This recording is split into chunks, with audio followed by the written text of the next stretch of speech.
Okay, a little rant about identity theft. If you would not put, yes, it's dry and brittle.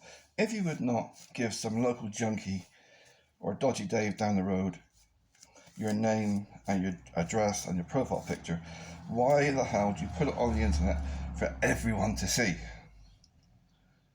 If anybody ever says to you, why don't you use your real name on the internet? Simple. You don't want some stranger stalking your kids. You don't want somebody in Kyrgyzstan using your profile details and your passport photo, which most people have, to create a fake ID and get into the country and claim benefits.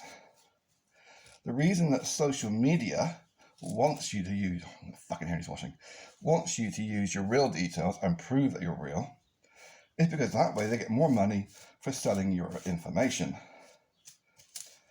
Whatever money they get for selling your details, your choices, your cookies, is a fifth of what they get if they can verify your profile.